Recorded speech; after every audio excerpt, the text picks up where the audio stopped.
What is up, everybody, live in the BR app? Welcome to another episode of Cleats and Convos with Deebo Samuel.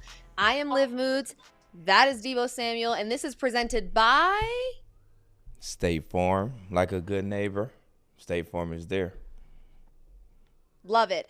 And Deebo, tell everybody what we have in store for another episode. We have a very special guest today. We got a young upcoming star. Indianapolis Colts wide receiver, Alec Pierce. Excuse me. Welcome to the show, buddy. Yes. Thank you. Yes. Thanks for having me. Yes, sir. Yes, sir. Thank you for being here. We appreciate you being here. I want to talk to both of you a little bit as we get into things, because I think both of you maybe didn't have your season end the way that you had hoped initially, but it doesn't take away from all the great things you guys have done this season. For you specifically, Alec, you had a great showing on Sunday. 6 catches, 122 yards, 1 touchdown. What was the key to success for you on Sunday? Just, got a lot of opportunities, especially early in the game. Kind of, we had Joe Flacco in there at quarterback, and I've learned that Joe kind of is one of the guys that he'll just give you chances. He's going to throw it up to you, even if you might have some defenders on you. So he just gave me some chances, and I was able to make some plays, and yeah, it just kind of went from there. I love it. Deebo, did you get a chance to watch the Colts play? Nah, I didn't. I had a lot of family here all week, so I was just, all over the place for the most part. It was the holidays. It was the holidays. And Deebo, you yourself also had a pretty awesome Monday Night Football performance, and we'll get to that a little later in the show. Again, maybe your team's success was not the way neither of you wanted the season to end, but both of you nonetheless have had your own personal successes.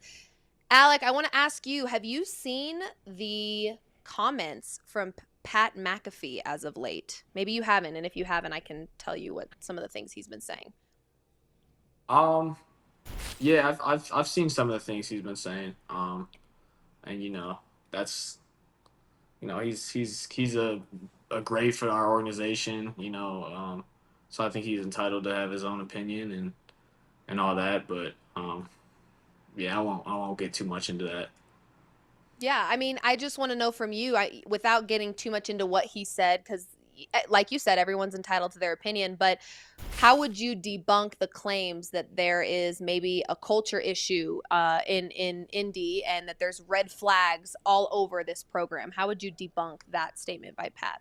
I think he made some statements about the culture, and, I just know the guys in the locker room we have, and I do think we have a very, high level culture and high level people in our locker room.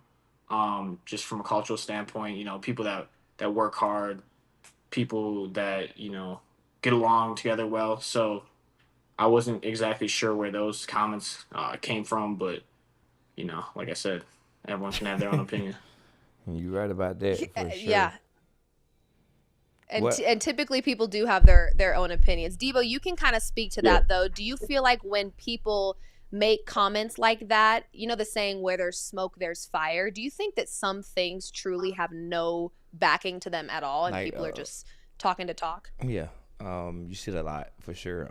People just talking to talk. I mean, they see one person say, it's like a chain reaction. They see one person say one thing, and they're like, oh, I'm going to say the same thing. They say it, but in a different way. Then here come the next person, and then the next person, and they don't really know what the hell going on for real. Yeah, I think it's easy to have that outside perspective and think that you know everything. And again, like Alex said, people are entitled to their opinion, but doesn't always make it right. I would ask both of you guys, and I'm going to start with Alec, what do you think it's going to take, or what needs to change within your team to make a playoff run next season? I think we just need to take that next step. I think ever since our new coach came in, last year was our first year, just with the new staff, and we ended up going 9-8. We were just kind of right on that cusp, just one game away. And then this year, kind of similar situation where we, coming down to December, we had to win some games, and unfortunately we didn't get it done, but we were also really close. And I think the biggest thing that we've let down has been just early in the season, we got to do better against the division. I know last year we lost 2 games early to Jacksonville, and they were kind of in the driver's seat for the longest time to win our division. And then Houston kind of came out of nowhere, but Jacksonville was really that team, I'd say, early in the year that was kind of the favorites. this year, same thing happened this year with Houston. So it was a lot. Just losing that game, first game of the year, and then we went down to Houston. Maybe a week 6 or 7, kind of like early in the year still, and we lost to them again. And just how it is if you lose 2 games to a team in the division, like that's the tiebreaker Mm. right there. So you got to yeah, it's like those games are like worth double pretty much. So Yeah. I think Debo, you can probably relate to that a little bit because your division this year was just weird. It was very weird. It felt like it was just a constant bloodbath, a battle back and forth. What do you think the 49ers need to do differently to get back on track, I would say, because you guys have been a playoff Yeah, contender we for just quite some time. at the end of the day we got to protect the ball on offense. At the end of the day we got to take the ball on defense. This game come down to the ball, protecting it and taking it away. At the end of the day, we didn't do that as well as we have these previous years. But ultimately, like injuries and everything come with this game. It's just try to be, as healthy as you can throughout the year. Certain things you can't control that happen to a couple of players early on and during the season, but that kind of took a toll on people. So at the end of the day, if you see one of your brothers hurt, it kind of affects you as well. But at the end of the day, this is a job. You got to continue to go out there and work. But ultimately, like be as healthy as we can. Stack dubs, like be better at protecting and taking the ball away. Yeah, absolutely. Alec, let's talk a little bit about your quarterback and Anthony Richardson. Actually a huge fan of his. I love his game. He's very physical. He's very, very fun to watch. What is something that you've seen in practice that maybe the fans have not seen from Anthony Richardson that maybe shocked you, or something that you admire about him that we don't get to see?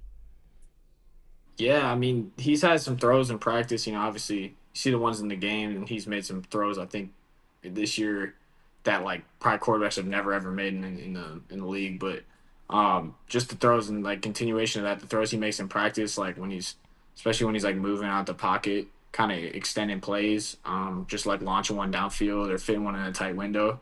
He's got so much arm talent and so much like athletic ability. Like he can make all those like crazy off platform throws and all that. So it's pretty fun as a receiver because you're kind of always alive, and it keeps you like just once the play breaks down. First of all, like you only like he never really gets tackled by like he can break like a DN like real those big guys up there like they kind of struggle to take him down anyway. So he's got that, and then he can just break the pocket and get outside and scramble around and make those throws. He's very, very fun to watch. I've definitely enjoyed Mm. watching him. Um, do you think people overreacted to the tap out incident with Anthony Richardson earlier this season? Yeah, I think people did overreact. I mean, I don't. I know in our locker room, I don't think it was at all like a big issue. I think, you know, I think he more so just like learned a lesson from that like it's more so about the optics of it. Like he's a guy that he's going to be our leader of our team and all that. So like just knowing like the optics of that, if you tap out like that, people are going to think you're giving up or whatever. But I mean, if you go back and look at the film, I mean, he was running around all like all that series, like back to back scrambles, and it was probably a long series. So I know he was really tired, and he's having probably gonna have a hard time like saying the play out in the huddle. But I think there's things you can do, especially with quarterback. You maybe take a timeout or whatever. Like just gotta kind of understand that. Yeah, I think a learning lesson for sure. But I don't certainly I don't play in the NFL, but I would imagine there's probably a lot of moments that as players you're like, okay, can I get a second? Like that was a lot, either mentally or physically. I'm Yeah. sure it's pretty common. But when we talked to Josh Downs earlier this season, we kind of got the same sentiment from him that he feels like there was a lot of maturity that came out of that situation for Anthony Richardson, and he kind of glowed up in a sense as a quarterback. So, do you feel Yeah, the for same sure. way that his game kind of changed after that moment? For sure. I think it made him understand more like the role he takes as a leader of the team, like being the Yeah. quarterback. Yeah, obviously, he's a captain for us and all that, but I think he probably just realized that he is really like the kind of like the leader of the team, like the heartbeat of the team. So I think he understood like, okay, I got to be kind of more, like what I do is going to be a big deal for everybody, even if it's just like little things like that. So Yeah, Absolutely. Deebo, speaking of being a leader on a team, you are a leader on your team, and you've been in this league for a little bit now. You've learned a lot of things along the way, I would imagine. We've got Alec here, young, up and coming, had a great season this year. What is something you wish you knew when you were younger in this league that you've now since learned? Um, I think everything that I know now is I kind of knew like half of the way through my rookie season because I had Emmanuel Sanders, and he been in the league for a long time. So like when he came there, he kind of like took me under his wing and literally told me everything, showed me everything, and just watching him and how he went about work, practice, and all those type of things. It's just like when he came in, it just changed my perspective of how I approach the game for us. Every rep counts, and Yeah. at practice, say you mess up on a route, and you only get one op a week. You install on Wednesday, you install on Thursday, you install on Friday, and you go out to practice, and you mess up. It's kind of like in the coach's head. He's like, "Can I call this in the game? Will he mess it up again?" So it's just like when your number is called, always be prepared. Like be ready for the moment. Don't let the moment be too big for you, and like studying the plays because like for me like they have me doing so much stuff and this is that and the third and sometimes I still fuck up at the end of the day. Like if I'm mess up, I'm gonna mess up going full speed. Yeah. Who is your version of Emmanuel Sanders to Deebo with the Colts? Someone that took Yeah, you so under their wing.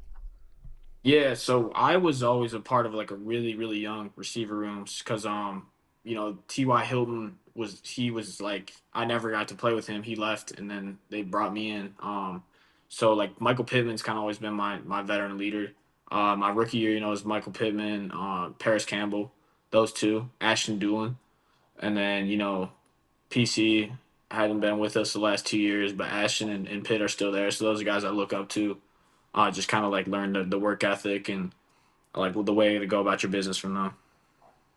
Yeah, I love that. Deebo, anything you want to ask Alec while we've got Yeah. him here? Glenn Bird, am I saying that right? Glenn Bird? Glenbar West, yeah. Yeah, Glen Bird West High School, right outside of Chicago, and then Cincinnati for college football. What was your Mhm. recruitment like? What other schools was you was considering other than Cincinnati?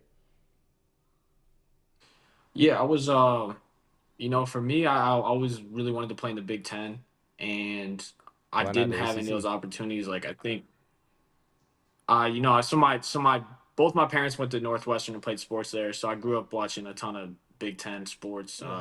Going to football games. My dad played football there. My mom played volleyball there. So, um, for me, like I really wanted to go to Northwestern, even though they were never great. I would have gone there if they offered me. Um, but other than that, any of those Big Ten schools, I kind of watched so much of, so I would have loved to play up there. And really, like SEC, they don't come up and recruit like they don't really recruit, especially like skill position. They're not really recruiting out of like Illinois and stuff like that. So I probably had no chance going down there. But yeah, for me, like it was like, the Big Ten schools were trying to get me to walk on. I was kind of like a late bloomer, a little bit, later to getting recruited and stuff like that. And a lot of the MAC schools, I got offers from those schools, and then ended up, Cincinnati. Like I played out my senior year because I wanted to get a scholarship to a Big Ten school, and none of it happened. But the only offer I got for my senior year was Cincinnati, and at the time, like I was probably going to go to like Miami, Ohio, or something in the MAC. And Cincinnati was like they were both 4-8. They're kind of like the same level. They play each other every year. Like Cincinnati barely beat them that year, so they weren't really better than them. But like when I went and visited there, it just felt like a lot bigger like possibilities there. Like Yeah. like the stadium, the atmosphere. I feel like they cared about like their sports and stuff. Like Oscar Robertson played basketball there. Like they have a top basketball program. Like their football had been really good when Travis Kelsey, Jason Kelsey were there. So yeah, it just felt like bigger opportunity. And I ended up going there. First year we kind of won 11 games off a lot of luck, and then in the next, I think we won like we just didn't really play anyone my first year. Won 11 games. Next year we won 11 games again. Still didn't win conference, and then the last 2 years like we were like a top 10 team in the country. Ended up playing. My senior year we played in the playoffs against Bama. So yeah, it was pretty cool. Like we had 9 guys drafted out of my class, That's so awesome. it was pretty Oh, special y'all was because we deep. were technically like we were in the American, yeah, we were like a group of 5 school, so we weren't like a big time school at that time. But and now they're in the Big 12, so I can say I helped them do that. So You played your Yeah, part for love sure. that. yeah, You played at Cincinnati yeah, with Sauce for sure. Any sauce, yeah, any sauce. Sauce college stories, funny practice in the game. Man, so he always played to the boundary. We had Sauce. We had Kobe Bryant was our other corner. So we had a lot of really good secondary and yeah, I always played. I played boundary receiver, so I go against him every day in practice, and like he's like very like he's pretty like he's super competitive. He's gonna go hard in practice, but he's kind of like chill, like he's laid back, like he's gonna be kind of like if he's talking, it's like real lighthearted. So we would get after it, and I think I'm kind of the same way, and but yeah, we definitely have some stories of like just like us getting pissed at each other and like fighting out there, and like that's not really either of us. So like people always love when we would do some stuff like that, but we would get on each other's nerves a little bit, because he's a good player, and now I'm out there. We practice on Sundays the day after the game. I'm out there like hurting from the day before the game, and he tried to jam me a little too hard, and I'm like took him down, tackled him one time. It turned into a whole like fight. Everyone loved it though, so yeah. Nah, for sure. I love What that. was your, everybody got this moment. What was your, welcome to the NFL moment? Oh man, my first game, my first NFL game was terrible. We went down and played at Houston, and my first target was like broken down play, scramble. They threw it to me. Why it would have been like probably my easiest touchdown of my career. I dropped it, uh, and then either like my second, I ended up with no catches on the day. Probably like 3 targets, no catches. My second or third target, they threw me like it was like a backside in route, and the quarterback kind of held the ball for a while. So I got to like it was quarters. I got to the backside safety, and he threw it, and it was Petrie, and he was a rookie to his first game, and he hit me so hard he bent my face mask in. So I actually got a concussion that game. Your toughest DB you played against in the NFL. Give me your three, no order. Uh, I'd say Surtain's really good. Um, we just played him a few weeks ago. She likes that answer. Yeah. Um, Broncos. I do this every week. Devo gets sick of it every week, and I just don't stop. So sorry. yeah. I would say, I mean, Sauce is my guy from college, so I like that. I got the most, reps against him, out of any DB in the league. And then, honestly, in the slot, like Kenny Moore, just year in year out, he's been. Yeah, he I tough. don't I get to like go him against too. a ton of guys, slot guys. I'm usually on the outside, so I don't get to go against a ton of slot guys. But just watching Kenny play, like he's just been getting so many turnovers, and like last year, he single handedly won us a game. He got 2 pick sixes, and our offense wasn't doing anything. He basically won the game for us. Nah, that's tough. So yeah, like he's pretty special to watch. He makes some crazy plays. He's probably the hardest guy I've ever had to like block. Like you like can't even like it's hard to touch him. Like if he's got like a bubble screen or something, you got to block him. It's like good luck. So he's just so quick. So yeah, I'd say those my like probably top 3. I like For it. sure, for I like sure. it a lot. Well, Let me flash go you ahead. back. Oh, I'm sorry. Go ahead. We're gonna flash back to your getting drafted moment. Second round pick in Yeah. the 2022 NFL draft. Take us through the moment of getting the call from the Colts. And did you know that you would be going there pre-draft? Did you have any idea? Um. So like I kind of thought I was gonna go there. It was actually funny Oh, because my barber, well, it was I thought I was gonna go there or the Bears or the Packers, and okay. but my barber, I guess like my barber texted my friend. He cut all my boy's hair in college, and he texted my friend and he said like Allah came down to him in the night and gave him like and told him that I was gonna be on the Colts or something. So he got a Oh little my like gosh. he got kind of yeah. He basically said he had like a vision. Oh my Wait, because gosh. he texted my friend like before like in the morning of the draft day. So like he Wow. basically called the shot, but that was pretty cool to hear. Live face Because is my friend didn't say hilarious. anything to me, but he only told me after. But Well, that's um, crazy. I low key, crazy. I get scared of like fortune tellers because I don't really want to know. Like sometimes I'm Yeah, scared they're gonna say something like, "Oh, I pictured this happening," and it's like, "Whoa, I did not need to." Like yeah, ignorance is bliss. But that's really cool that he had like a a moment. Yeah, Post a picture of it that. was That's wild. cool. So yeah, but it was a special day for sure. You know, I was with all my family, friends, friends from home, friends from school. A lot of my teammates came up. So yeah, it was a good day. Well, Last question on the draft. Sorry, Deebo. Last question on the draft. Do you remember all of the receivers that were taken ahead of you in the draft? Yeah, I don't. Maybe he doesn't, but we're gonna test his knowledge and his memory. I do, but like I don't know if I do, honestly. Like I don't remember. I think I was like the 12th or 13th. I was like the 12th or 13th receiver taken, I think. And I know there was like I could probably name all of them. It'll be a fun game. Try to do. Okay, here we go. You have the list? You have the list? Yeah, I got the list. I have the list, yes. Okay, all right. The first round picks was like Drake London, Garrett Wilson, Chris Olave, Traylon Burks.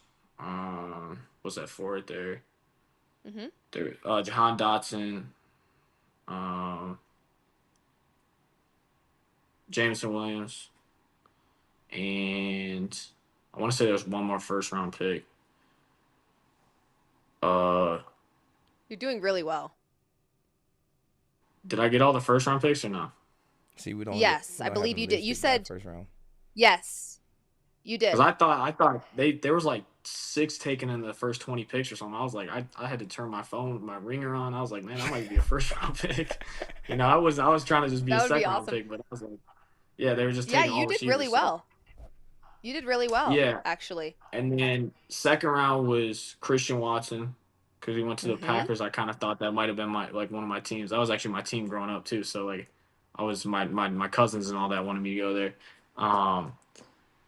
Wan'Dale Robinson, Tyquan Thornton, George Pickens. I think Sky Moore was the pick. Sky Moore was the pick after me. Yeah, I think you got all of them. That's it. Oh wait.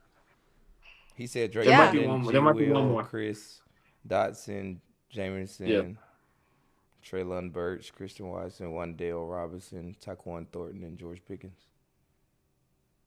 Yeah, I got them all. Did you say all those? Yeah. You may have missed one, but I think you did pretty well. You just wanted to miss. Okay. Well, there you go. Booyah. Love it. That was, see, Deebo, he did care and he did have fun and it was a fun game. Yeah, he did. Get on board. Maybe I was wrong. Yeah. Okay. You was finally right. Yeah. Thank you. Yeah. Finally. Well, someone mark that down so he doesn't forget it. Okay. Alec, before we let you get out of here, because we have taken up some of your time, thank you, number one, for being here. We have enjoyed speaking with you. But really quick, we want to give you a chance to pick some college football playoff games, and then we'll go ahead and say goodbye to you. We've got the Fiesta Bowl, Penn State versus Boise State. Who's your pick in that one? Oh, man. I really want to cheer for Boise State, you know, being that was like Cincinnati. That was like me when we were in the playoffs. So I'm gonna go with Boise State. I'm gonna pick them. Okay, Deebo, do you agree? It's a good pick, bro. Nah, I'm gonna go Penn State with that one. Okay, all right. We like a little friendly disagreement. That's great. Okay, Oregon versus. That's fine. That's fine. Yeah, the head versus heart thing. Yeah, for sure. Rose Bowl, Oregon, Ohio State. See, from the heart, I gotta go Oregon. I don't like Ohio State. I pick Oregon. Deebo? I pick Oregon too. But it's gonna be a fight. Okay. It's gonna be a fight. Peach Bowl. We got Texas. That'll be a good game. I'm gonna want to watch that game for sure. We got Texas, Arizona State, Peach Bowl. Who you rocking? I mean Cincinnati beat Arizona State, so I gotta say Texans win that one. Because Cincinnati's not even in a bowl game, and yeah. All right, we got the Sugar Bowl. I know Arizona State's hot right now, though. I think they've been on a little bit of a roll. So they running back tough. And you got Sugar Bowl. I've seen some clips, yeah. Notre Dame versus Georgia. So all my coaches from college pretty much are at Notre Dame now, so I gotta go with Notre Dame. Oh, I never was a big Notre Dame fan, but yeah. Yeah. I know what Deebo's about to start barking and say Georgia. I can feel it. There it is. Knew it. I knew it. Definitely Well, going with Alec, Georgia. thank you. Yeah, thank you Yeah, for thank being you. here, Alec. We appreciate you, and obviously, it's been very fun to watch you play. And wishing you nothing but success moving forward. Deebo, any final thoughts for Alec before we send him on his Nah, way? man. One, Happy New Year. Two, make sure you Yes. attack this off season and get ready for next season to help your team, prepare for the playoffs. For sure. Thank you. Hey, happy New Year. Stay healthy. Finish season strong. For sure. Appreciate you Appreciate you. having me on. Yes, sir. Yes. Thank you for being here, Alec. Appreciate you. Okay, Deebo. Now it's just you and me. Ready to tussle. This is Deebo's least favorite part. No, I'm kidding. Nah, we First Gucci. of all, we got to talk about Monday Night Football game. Let's do it. There's a few ways we can dissect this, of course. However, I saw you score again. Yes, I You did. saw it I sure again did from see it. Zoom. I sure did see it, and I was very proud of you, very excited for you. Take me through that game. We knew it was going to be tough. The Lions, despite being riddled with injuries, they are a great team. But you guys really kind of had a spark of life that I think I have been personally waiting to see from the 49ers this season. It was a very fun game, going back and forth. Talk me through how you felt in that one and how you felt after that game. It was definitely a fun game for sure. The best fans in the world, they was there. It was rocking out. We came out hot, and with a game like that, with how explosive their offense is and how well we was playing, it was like it's gonna come down to the ball. And we had 2 turnovers. I think they had none. So at the end of the day, it's with a game with a shootout like that, when we kind of going back and forth all game, it's like, all right, man, let's get a stop. Let's get a stop. They stopped us. We kind of leaned on our defense a good bit, but they had a good game plan. We had a good game plan, and it was a shootout. It was definitely a fun game though, for sure. Yeah, absolutely. It was definitely back and forth.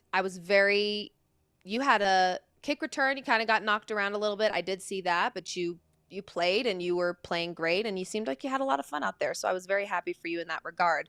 After the game, your pal Ricky credited you, Deebo, with being his vet and helping him develop this entire year.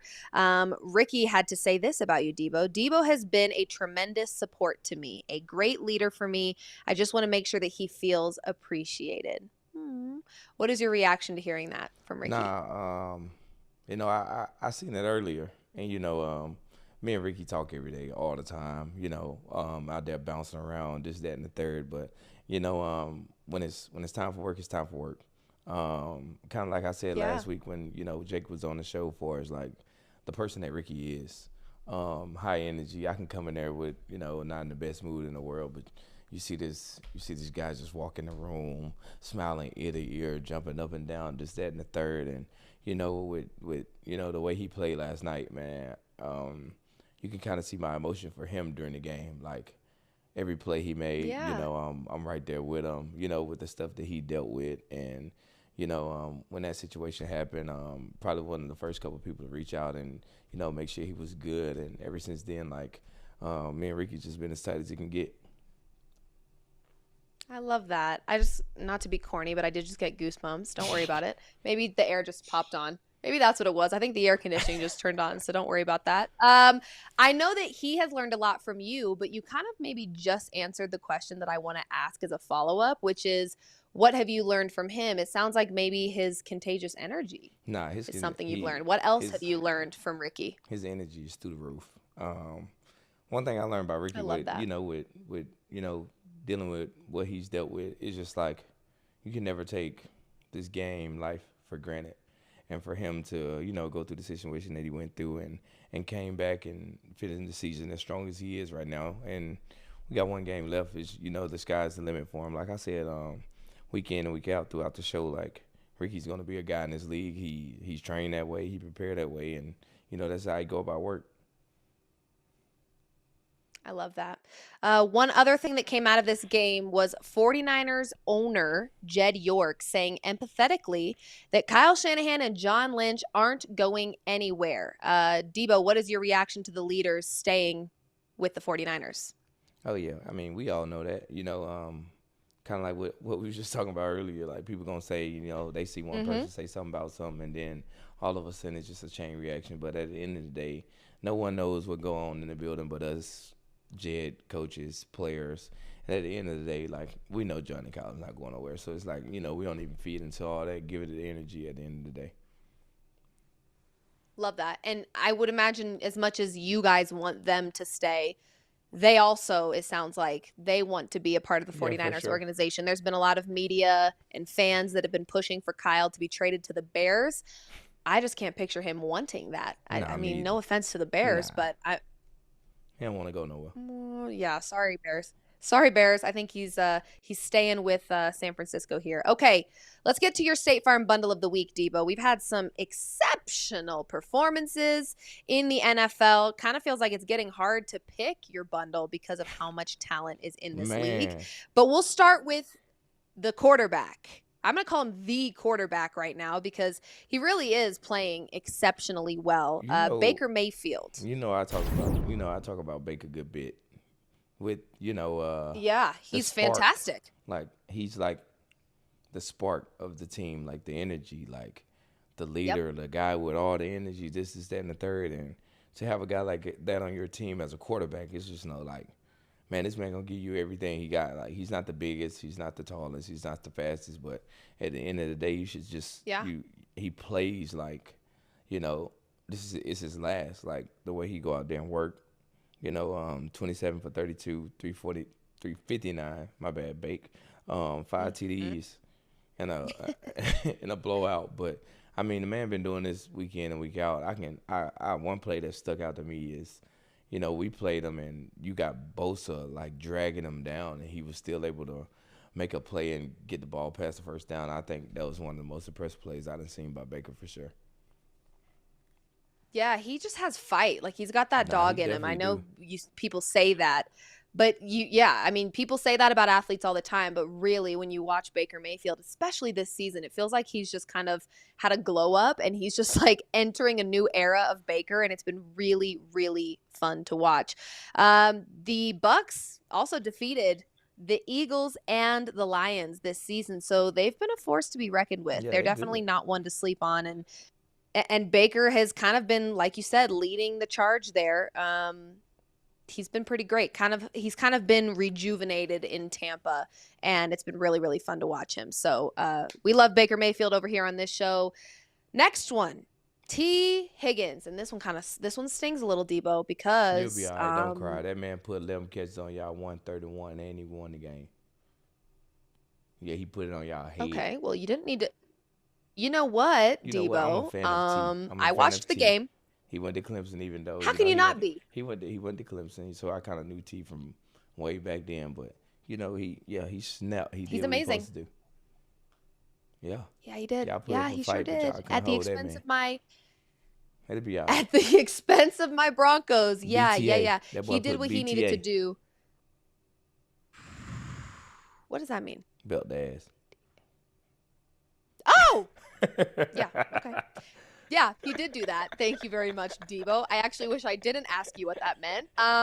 But you are absolutely right. And I think what's crazy about this Bengals team altogether is you've got Joe Burrow, MVP level season, Jamar Chase, MVP level season. But you really can't forget about how exceptional T. Higgins has also been this season. I mean, They are stacked with talent. T. Higgins is doing what he needs to do. Joe Burrow in that game, 39 of 49, 412 yards, and 4 touchdowns. BTA. I learned a new phrase. BTA. Yeah. No, it was very, very tough. But I want to ask you, because we have talked about the MVP race quite a bit, and it kind of feels like it's been back and forth. Of course, we know Josh Allen has been the favorite for a minute now. That's kind of who people expect to win this one. However, we also have Lamar Jackson, who in almost every category statistically is outperforming Josh Allen in terms of touchdown passes, interceptions, rushing yards, all that. And then you've got a running back in Saquon Barkley and Joe Burrow, who you could argue if the Bengals had a better record, he'd probably be maybe the favorite to win MVP. I agree. So you've got Lamar Jackson, Josh Allen, Saquon Barkley, Joe Burrow. That's like the 4, I would say, favorites right now to win the award. Who would you go with if the season ended right now? See, the Who's thing your pick? is, how I look at it now is, I think the MVP is like a quarterback award.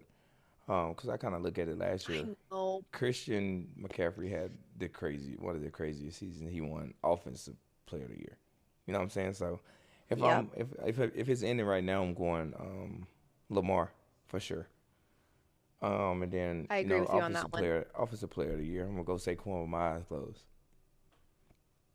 Yeah, I agree with you. You know, it's to me though, the fact that the MVP award has become a quarterback award, I don't really love. I don't love that because just because you're not a quarterback doesn't make you the most valuable player on your team. If it was mixed and matched, I would go Saquon as MVP. But Okay, and that's what I was going to say. This would almost be the perfect season for the voters to prove that it's not just a quarterback award by giving it to a guy like Saquon, because he is, 2,005 yards rushing, 13 touchdowns. He's had an exceptional season.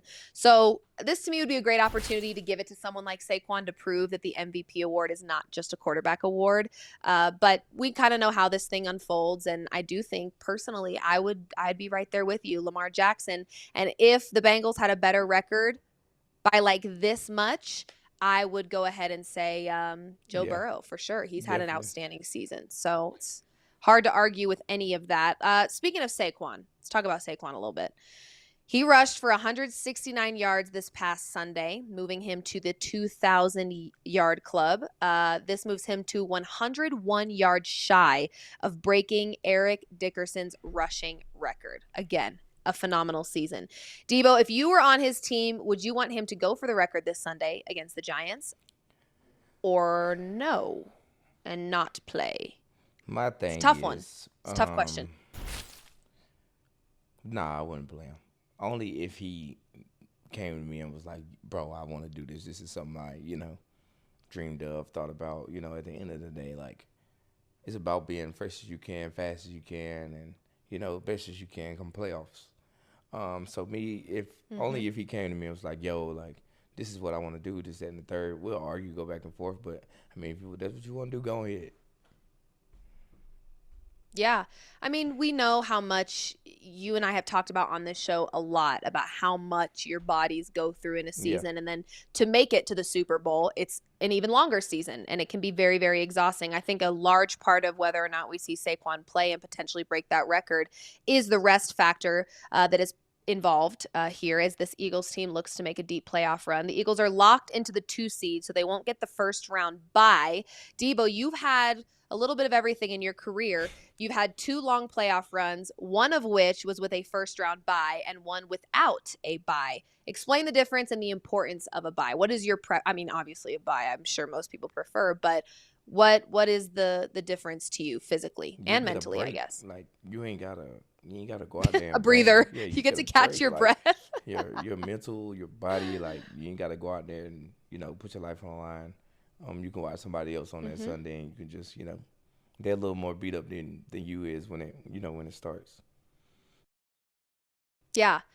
Well, is there an element, I've always been curious about this, is there an element of those bye weeks where you feel like you have to be a little bit careful not to lose too much of your momentum? Like if you're a team, well, yeah, but the game, the adrenaline, isn't that a little different than a practice? You got to think about this, like, why they give you buys during the regular season, kind of give your body a breather. And some teams, I forget you guys aren't superheroes. Some teams after buys, not to toot our horn a little bit, but Niners, but not this year, but years past, like that's when we play our best ball. Yeah. Okay. Well, speaking of first round buys, one of the teams that will get a first round bye in the NFC is the Lions, who you just faced, or the Vikings. The Vikings beat the Packers 27-25. So this sets up the winner take all game on Sunday, Deebo. And we know just how back and forth it's been between the Lions, the Vikings, and even the Packers have been up there in conversation. But Deebo, talk about this matchup and what you think we can see. We'll predict what we'll see against this in this Vikings-Lions showdown. Both of them are good. Both of them really good. I know. Jefferson and Addison. You got Gibbs, Aaron Jones. I ain't gonna lie. I was talking about this. We was in a sauna earlier at the stadium. That kid Gibbs, like he's like you can't even explain it. It's just like exciting to watch. He's definitely exciting. He's to watch. great. He's great. He's definitely exciting to watch. Yeah. Um, And I think Lions fans were worried naturally because of David Montgomery being injured, because they did have two running backs that were just dominating. It's one of the things that made the Lions such a threat. But Gibbs is holding his own. I mean, man, the fact he's that he's doing what he needs to do. He get the full speed so fast. Like it's just crazy. It's fun to watch. I don't know. I think this would be a good matchup, but I might go Vikings with this one. Oh, okay. Do you think if the Lions were in full health, would you go Lions? Nah, I would go. Or are you looking at the receivers? I would go Lions if Lions was at full head of steam. Okay. Yeah, I think this will be a really, really great game. Both of these teams have just been exceptional all season long. Very, very fun to watch. This will be, again, this is kind of like do or die, not really, but in order to get that first round bye, this is a big one. Super important for both of these teams. Okay. The other side of the coin in this matchup is that the loser will be 14-3, unless they tie, of course. And they will end up being a 14-win wild card team traveling on the road to face Tampa Bay. Ooh. And Tampa looks scary. Tampa has found their momentum at like the perfect time. I mean, they've actually been pretty great all season. They've dropped a couple games that they probably could have won, but they're finding their rhythm. We just talked about Baker Mayfield and how exceptional he is. Could we be looking at some upsets happening in the wild card round this year? You could be. The fact that, both Lions and Vikings 14-3 is crazy. Crazy. And the winner Nuts. goes to the wild card, which, Tampa is playing really good ball right now. Yep. Yeah. They look great. It's a scary playoffs. You got Eagles, Packers, Washington, LA, like some pretty good teams. Some real good teams, to be exact. You said 14-3. Kind of crazy to even think that a 14-3 team could be a wild card team. Yeah. That's kind of just part of the game. Do you think that the NFL would ever get to the point where they make changes so that a 14-win team is not going on the road? Or is it, hey, you got to win your division and that's how it works? Win your division, that's how it works. Period. Yeah, we can't get too soft around here, all right? You know what I mean? Got to keep things competitive. Winning your division absolutely matters. Okay. Let's look at the current playoff bracket ahead of week 18. We still have some matchups and some scenarios to figure out here. But heading into this Sunday, are there any matchups that catch your eye? And yeah, do you have any teams that you think are going to shock people? I'm going both sides on this. Yeah, both sides. You could just say like or you could just say, hey, here's some sleeper teams I've got in the NFC and sleeper teams I've got in the AFC. But yeah, I would say just I think tell us what you're thinking. I'm gonna try to fill out this bracket. All right. We're gonna start with Eagles, Packers. Whew. That's a tough one. I hate that. You started with the hardest one. I'm going Eagles. AJ, you lucky I love you, bro. I'm going Eagles with this one. Okay, like it. Washington, Rams. I'm going Washington. So agreed. Vikings, Tampa. I'm going Tampa. So I agree. I'm going Tampa. I agree. So Detroit would play Tampa, right? Yeah, that's how it works. Tampa. Detroit would play Tampa. Rams would play Eagles. You said Commanders. Commanders would play Eagles. No, I said the Rams would beat the Commanders. Oh, see, I disagree with you. So we disagree on that one. Yeah. Yeah, we got Eagles. Yeah, we do. LA. I'm gonna go Eagles. Yep. Tampa. Detroit. I'm gonna go Detroit. Okay. Detroit Eagles. I'm going Eagles. I agree. Bills, Denver. Sorry. Bills. Baltimore. Do you hate me? No, I Is that don't. what this is? Baltimore It's Chargers. fine. I would actually pick the Bills too, All so right, I'll cool. I'll just put Baltimore that out there. Yeah. Chargers. I'm going Baltimore. And then Agreed. Houston, Pittsburgh. I'm going Houston. My boy Z's back in action. So we got Houston and Kansas City and Buffalo and Lamar and the boys. I'm going Baltimore. That's tough. Okay. I'm going Baltimore. I'm going Chiefs. So Chiefs in Baltimore. I'm going Baltimore Eagles. I got Lamar winning the bowl this year. Love it. Okay, the only place I disagree is I would have the Steelers beating the Texans, and then I would have the Steelers upsetting the Chiefs. Cool. That's wishful thinking, mostly. But I really also just love Mike Tomlin, and I am hoping that the Steelers can get it done. So, for the most part, we agree. I have.